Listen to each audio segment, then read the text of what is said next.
ত্রয়োদশ সংসদ নির্বাচনে এক তৃতীয়াংশ নতুন প্রার্থী মনোনয়ন দিয়েছে বিএনপি।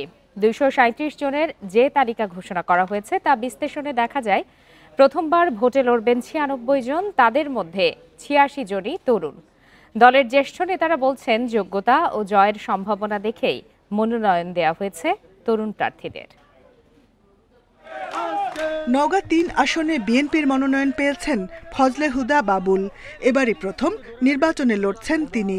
ভোটের মাঠে নতুন হলেও রাজনীতিতে সক্রিয় দীর্ঘদিন।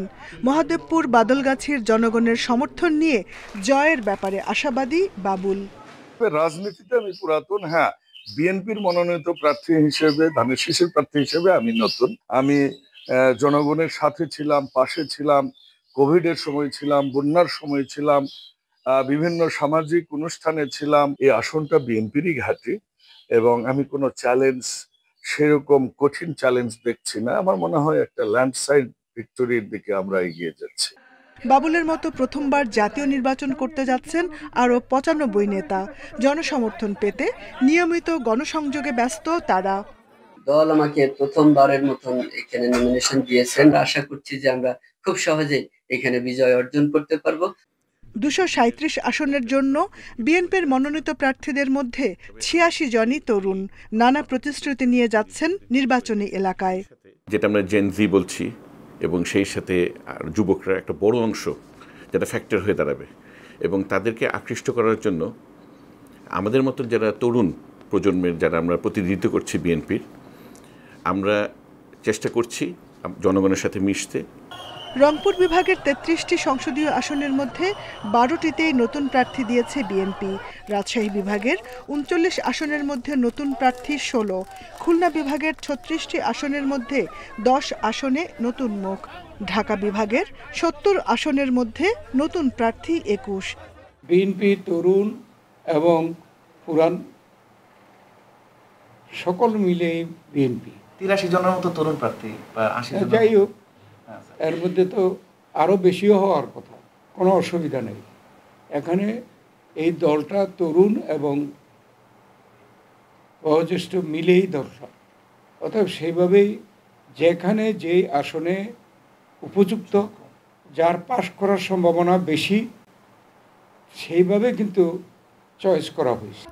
তরুণরা নির্বাচিত হয়ে সংসদে গেলে রাজনীতিতে ইতিবাচক পরিবর্তনের সম্ভাবনা দেখছেন বিএনপির জ্যেষ্ঠ নেতারা। আগামী ফেব্রুয়ারি মাসে ধানের শীষ মার্কায় ভোট দিয়ে। Jahanara Parvin, independent news, Dhaka.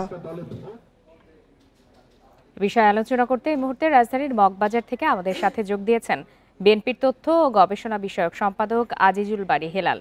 জনাব আজিজুল বারী হেলাল, আপনাকে স্বাগত জানাচ্ছি ইন্ডিপেন্ডেন্ট টেলিভিশনে। আপনার কাছে একটু শুরুতেই জানতে চাই যে বিএনপির প্রার্থী তালিকায় তরুণদের সংখ্যা বৃদ্ধি করা হয়েছে। আমরা যেমনটি প্রতিবেদনেও দেখাচ্ছিলাম যে 96 জন প্রার্থী যারা প্রথমবার ভোটে লড়বেন, তার মধ্যে 86 জনই তরুণ।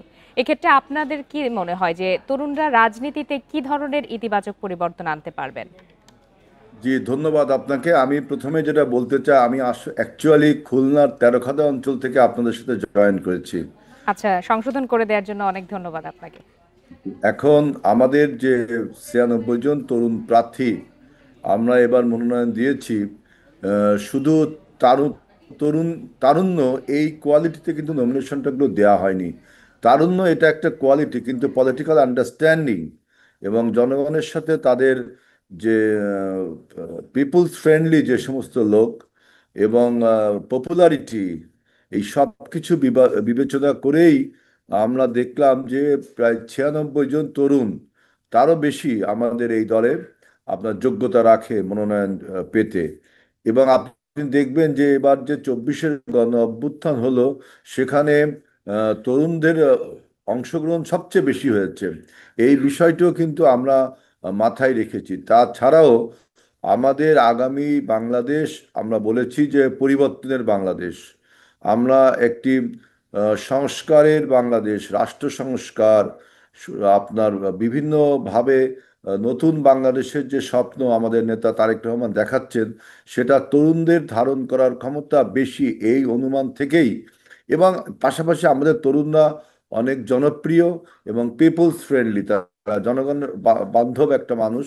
এবং তার চেয়েও বড় জিনিস হলো যে পলিটিক্যাল আন্ডারস্ট্যান্ডিং, রাজনীতিটা বোঝার মতো একটা বিষয়, সংসদ সদস্য হওয়ার মতো যে কোয়ালিটিগুলো থাকা দরকার, এইটা বিবেচনা করেই আমরা এবার মনোনয়ন দিয়েছি। এবং দেখবেন যে আমাদের এই মনোনয়ন দেওয়ার পরে বাংলাদেশের 237টি আসনে আমরা মনোনয়ন দেওয়ার ফলে এখন নির্বাচনের যে অনিশ্চয়তাটা ছিল সেটা কেটে গিয়ে একটা নির্বাচনী আমেজ সারা দেশে প্রান্তরে প্রান্তরে গ্রামে গঞ্জে ছড়িয়ে পড়েছে। এজন্য আপনি দেখবেন যে এই মনোনয়ন এবং তরুণদের প্রাধান্য দেওয়ার ফলে যে পলাতক ফ্যাসিবাদ যে লকডাউন প্রোগ্রাম ডাক দিয়েছিল, সেই লকডাউন কিন্তু এখন বুমেরাং হয়ে সেই আওয়ামী লীগই এখন নিজেরা আপনার কলকাতায় লকডাউন হয়ে বসে আছে।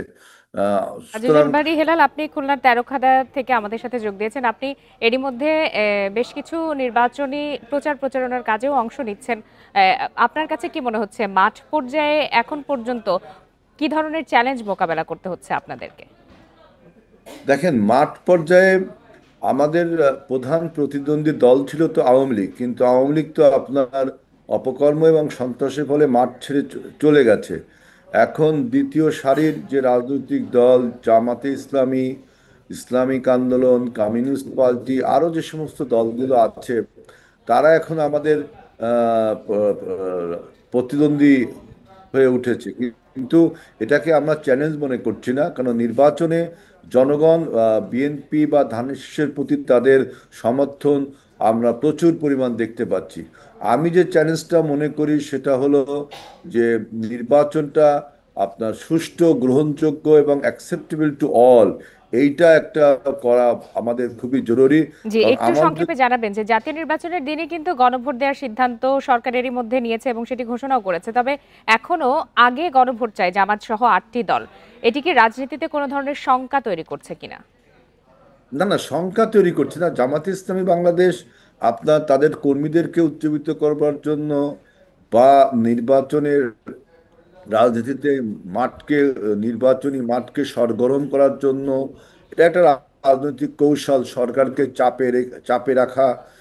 এই জন্য, কারণ গণভোট এবং জাতীয় নির্বাচন যে একই দিন হবে, এটা তো ঐক্যমত কমিশন থেকে ডিসিশন নেওয়া হয়েছে এবং অন্য অন্য রাজনৈতিক দলও সেখানে সমর্থন জানিয়েছে, এক্সেপ্ট জামাতে ইসলাম এবং তাদের সাথে আরও 5টি দল। কিন্তু রেস্ট অফ দি দল তারা সবাই কিন্তু একই দিনে চায় এবং জামাত ইসলামও এটা সাপোর্ট করবে। কিন্তু তারপরেও তারা বলছে যে তারা গণভোটটা আগে চায়। এটা একটা রাজনৈতিক কৌশল সরকারকে চাপে রাখার জন্য এবং তাদের কর্মীকে উদ্বুদ্ধ করবার জন্য। একই সাথে দেখবেন আপার হাউসে পিয়ার, এটা তো জামাত চেয়েছিল, সেটাও তো আমি দেখলাম সরকার এখানে রেখেছে। সুতরাং এখানে আপনার একটা লেভেল প্লেয়িং ফিল্ড রয়েছে। এই লেভেল প্লেয়িং ফিল্ডটা ইম্পর্ট্যান্ট, আগামী দিনের চ্যালেঞ্জ। এবং সেইটা আমি মনে করি যে আমাদের যে প্রশাসন, সেই প্রশাসন যদি তার চরম নিরপেক্ষতা দেখাতে পারে, তাহলে আপনার লেভেল প্লেয়িং ফিল্ড তৈরি হবে। সেক্ষেত্রে আমরা যারা অভ্যুত্থানের শক্তি, সবাই একটা প্রতিযোগিতামূলক নির্বাচন উৎসব মুখর পরিবেশে করতে পারবো। জি, জনাব আজিজুল বারী হেলাল, আপনাকে অনেক ধন্যবাদ আমাদেরকে সময় দেওয়ার জন্য।